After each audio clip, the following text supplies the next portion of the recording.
22 अप्रैल 2025 को Indian occupied Jammu and Kashmir के एक खूबसूरत से हिल स्टेशन पहलगाम के एक खूबसूरत सी वैली बाइसन वैली के अंदर कुछ बहुत ही बदसूरत टेररिस्ट ने हमला कर दिया। ये 4 टेररिस्ट थे जिन्होंने इन टोटल 26 लोगों की जान ले ली उस वक्त, जो कि मेनली हिंदू थे और टूरिस्ट थे।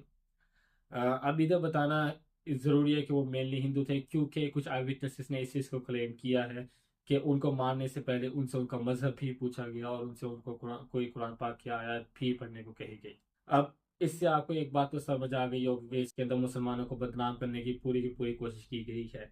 और आप जानते हैं कि इस्लाम के अंदर किसी भी एक इंसान का कत्ल पूरी की पूरी इंसानियत का कत्ल है। तो इन्होंने किस बुनियाद पे ये किया, उसकी कोई इस्लामिक क्या कहते हैं बेस नहीं है।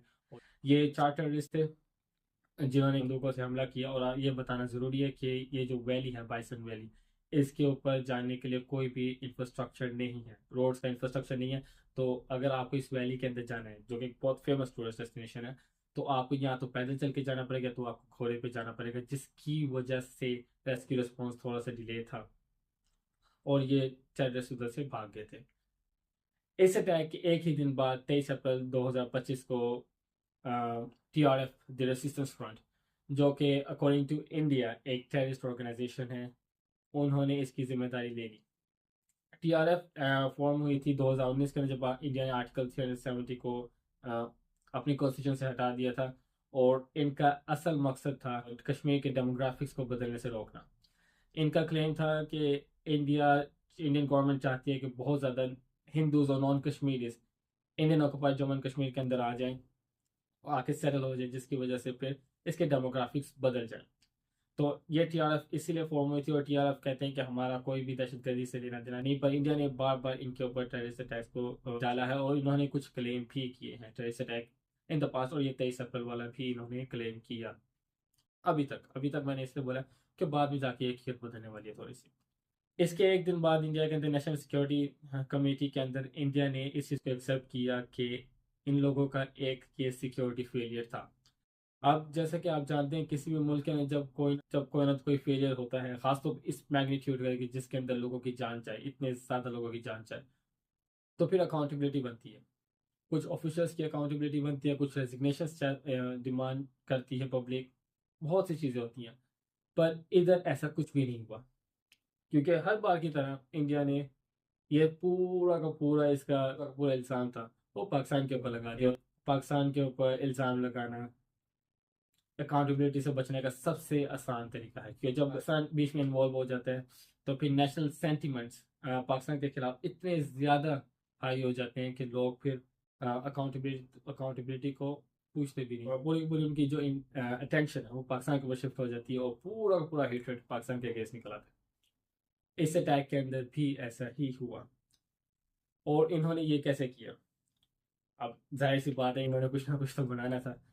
तो उन्होंने बोला कि ये अटैक TRF ने, क्योंकि जायज़ जिम्मेदारी ले ली थी, लेकिन इंडिया क्लेम करता है कि TRF जो है लश्कर तैयबा की एक प्रॉक्सी है, और लश्कर तैयबा पाकिस्तान के अंदर बेस्ड है, और ये एक UN डेजिग्नेटेड टेररिस्ट ऑर्गेनाइजेशन है, और पाकिस्तान ने भी इसको टेररिस्ट ऑर्गेनाइजेशन डिक्लेयर किया है।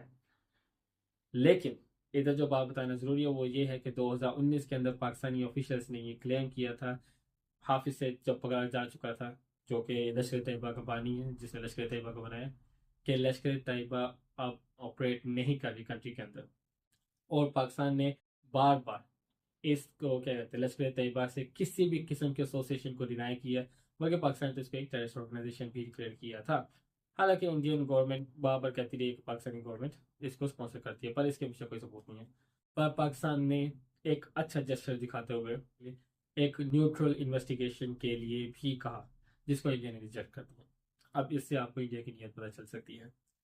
और इसी कहानी के अंदर एक बहुत बड़ा ट्विस्ट तब आया जब TRF ने इस अटैक के 4 दिन बाद ही 26 तारीख को, जो पहले उन्होंने क्लेम किया था कि हाँ हमने किया है, उन्होंने ये क्लेम वापस ले लिया।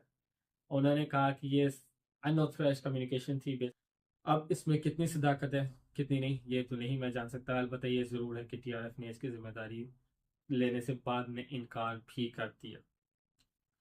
तो अब इंडियन गवर्नमेंट एक बहुत ही ज़्यादा मुश्किल सिचुएशन में पड़ चुकी थी, क्योंकि उन्होंने टीआरएफ के ऊपर डाला था। टीआरएफ को उन्होंने किसी तरह लश्कर तैयबा से वो एसोसिएट किया था, लश्कर तैयबा को उन्होंने किस तरह पाकिस्तान से करना था, लेकिन लश्कर तैयबा एक चीज, पाकिस्तान ने कहा लश्कर तैयबा है ही कोई नहीं, और टीआरएफ तो उसने भी जिम्मेदारी नहीं ली अब इस अटैक की।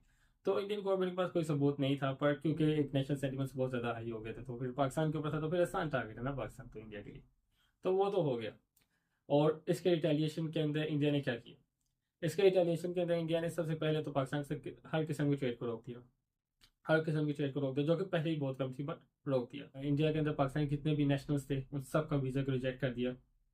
इनमें कुछ ऐसे भी थे जो मेडिकल इश्यूज की वजह से गए हुए थे, पर उनका वीज़ा रिजेक्ट कर दिया और उनको वापस जाना पड़ा।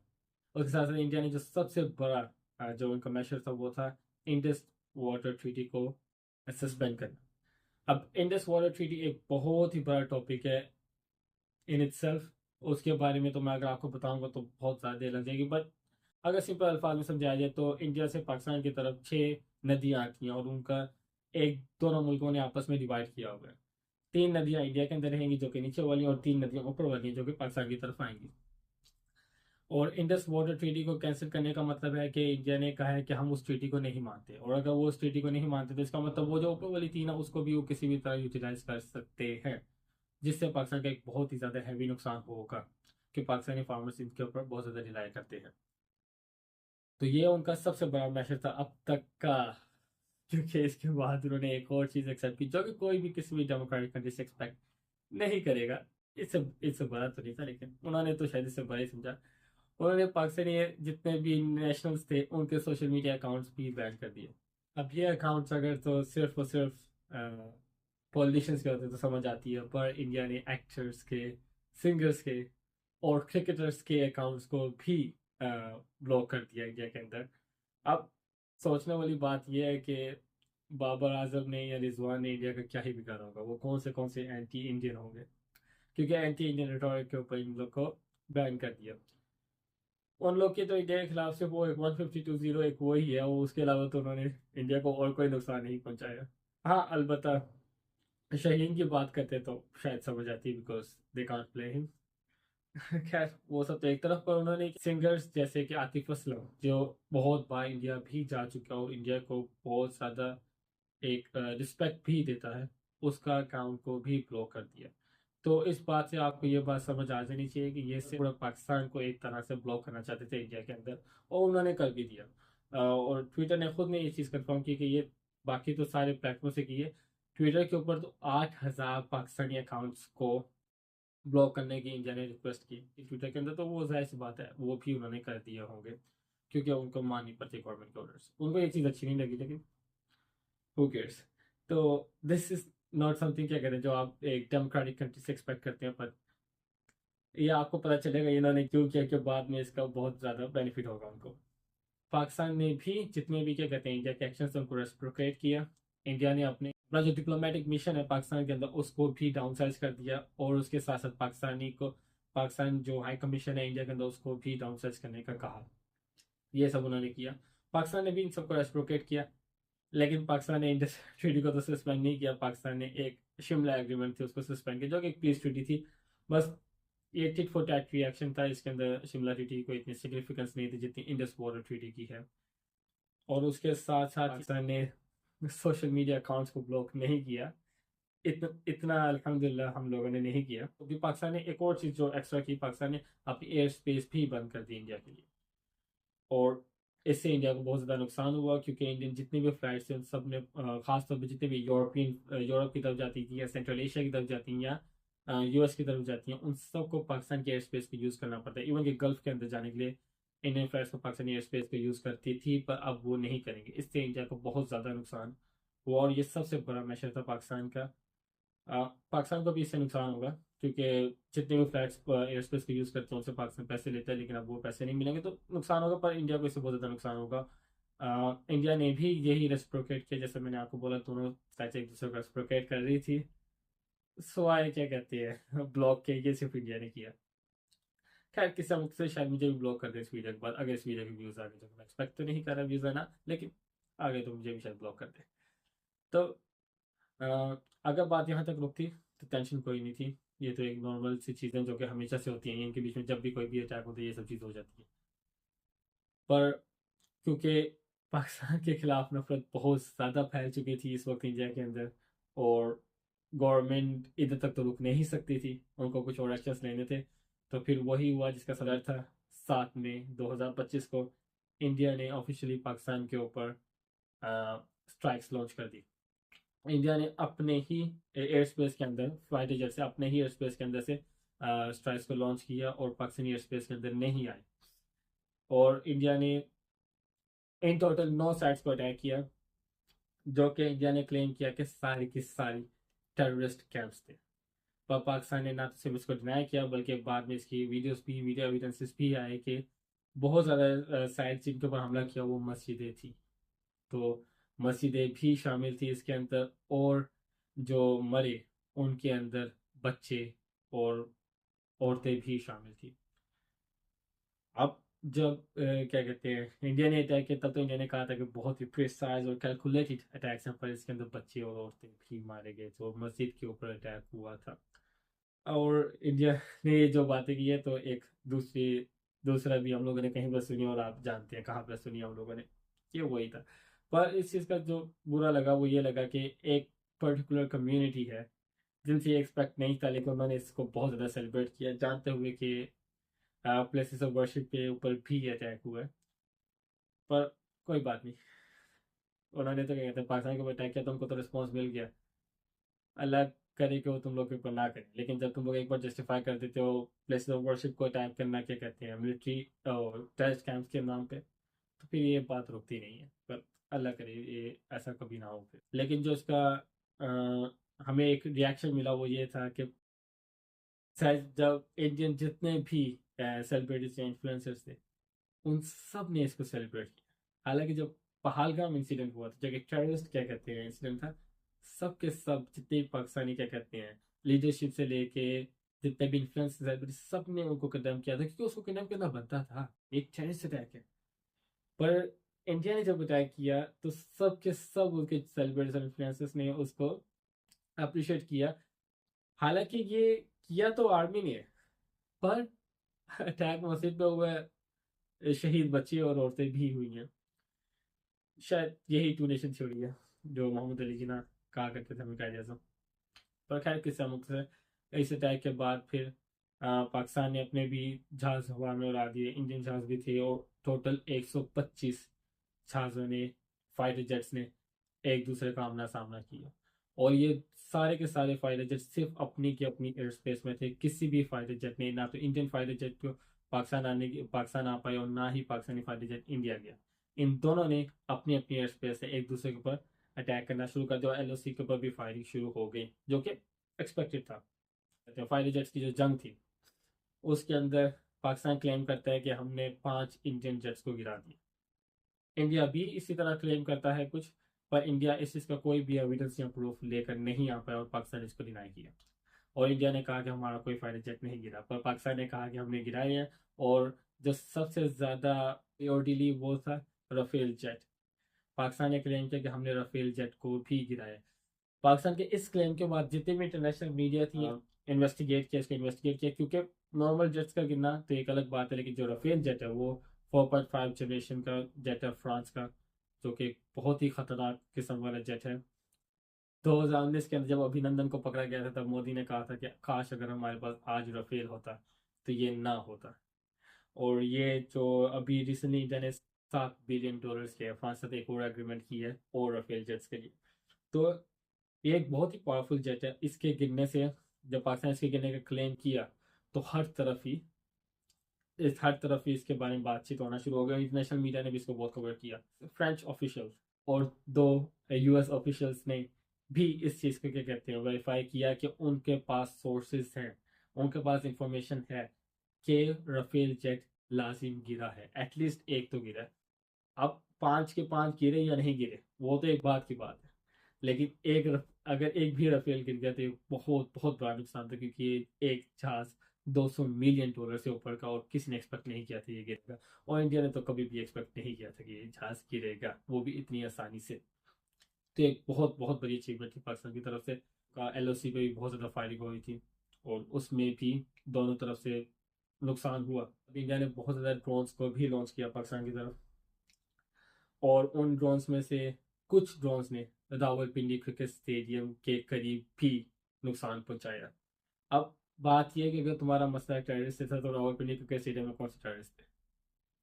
सोचने वाली बात है ना। और इस चीज़ के एविडेंसेस भी हैं कि उन्होंने रावलपिंडी क्रिकेट स्टेडियम को भी नुकसान पहुंचाया, वो भी उस वक्त जब इस मुल्क के अंदर पीएसएल चल रहा, फॉरेन प्लेयर्स आए और मैचेस भी रावलपिंडी में ही हो रहे थे। उस वक्त इंडिया ने रावलपिंडी क्रिकेट स्टेडियम को नुकसान पहुंचाने की कोशिश की। अब भी इसको कैसे डिफेंड करेंगे मैं नहीं जानता, लेकिन लाजिम कौन तो इसको डिफेंड करेगा जरूर इंडिया की तरफ से। क्या है कि नहीं, उधर भी टेररिस्ट थे। ये आपको पता ही है, किसी और ने भी सारे डायलॉग्स बोले हुए हैं, पहली बार नहीं है। खैर, किस्सा मुख्तसर, फिर पाकिस्तान ने भी ड्रोन्स को लॉन्च किया। और ये जितने भी ड्रोन्स थे मेनली सर्वेलेंस ड्रोन्स थे, तो इनका काम नुकसान पहुंचाना नहीं था इंडिया की तरफ से भी और पाकिस्तान की तरफ से भी। ये सिर्फ क्या कहते हैं सर्वेलेंस था। इंडिया की तरफ से कुछ जैसे मैंने आपको बोला डेडली भी थे, जैसे कि एक रावलपिंडी वाला। और ये दो न्यूक्लियर आर्म कंट्रीज के बीच में सबसे पहली ड्रोन जंग थी, दो न्यूक्लियर आर्म कंट्रीज के अंदर। और ये सारा कुछ चलता रहा 10 मई तक। ये सारा कुछ चलता रहा। इंडिया ने पहले ऑपरेशन सिंदूर लॉन्च करके पाकिस्तान के ऊपर एयर स्ट्राइक्स लॉन्च की। फिर उन्होंने क्या किया, ड्रोन्स भेजे। पाकिस्तान ने भी क्या कहते हैं उनका राफेल गिरा दिया, एलओसी के ऊपर फायरिंग। और अब तक पाकिस्तान ने सिर्फ डिफेंस किया और उसको एलओसी पर रखा।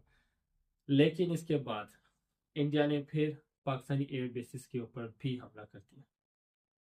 और उन एयर बेसिस के अंदर जो सबसे प्रोमिनेंट एयर बेस थी नूर खान एयर बेस, जो कि इस्लामाबाद के बहुत करीब है, पाकिस्तान की एक बहुत ही इंपॉर्टेंट एयर बेस है।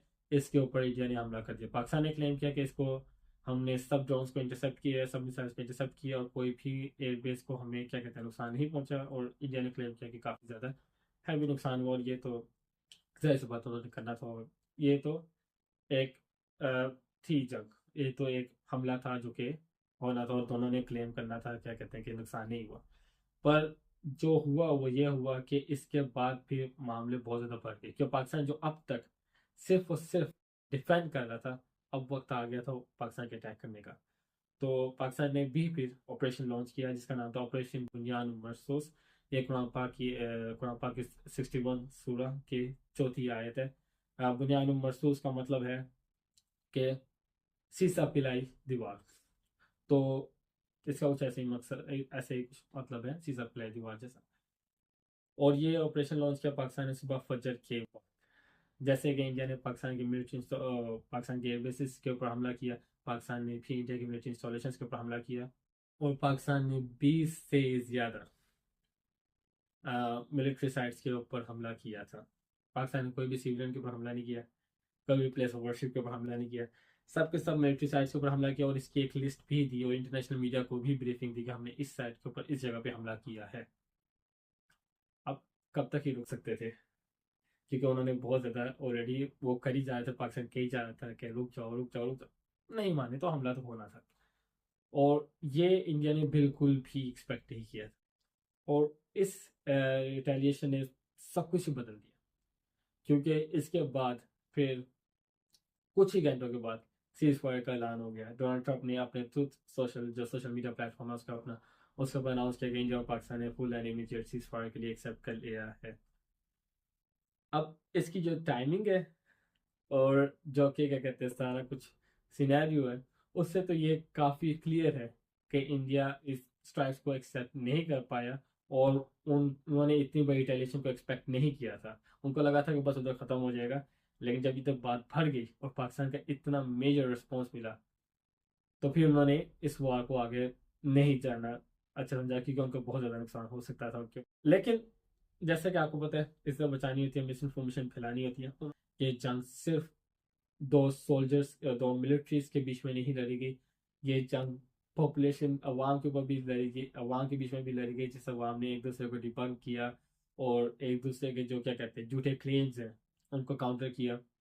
और इसके अंदर माशाल्लाह पाकिस्तान ने इसके अंदर भी पाकिस्तान ने अल्हम्दुलिल्लाह बहुत अच्छा काम किया। और इंटरनेशनल मीडिया ने अल्हम्दुलिल्लाह इंडिया का जो नैरेटिव है इस बार उसको इग्नोर किया, क्योंकि उन्होंने कोई सबूत नहीं दिया किसी भी चीज़ का। पाकिस्तान ने हर चीज़ का सबूत दिया, इंडिया ने कोई भी ऐसा नहीं दिया, सिर्फ बातें बोल गई। तो इस सब के बाद वो इंडियन मीडिया को तो खुश कर सकते हैं, इंडियन अवाम को तो खुश कर सकते हैं, इंटरनेशनल मीडिया को या इंटरनेशनल अवाम को ये नहीं बता सकते कि हम ताकतवर हैं।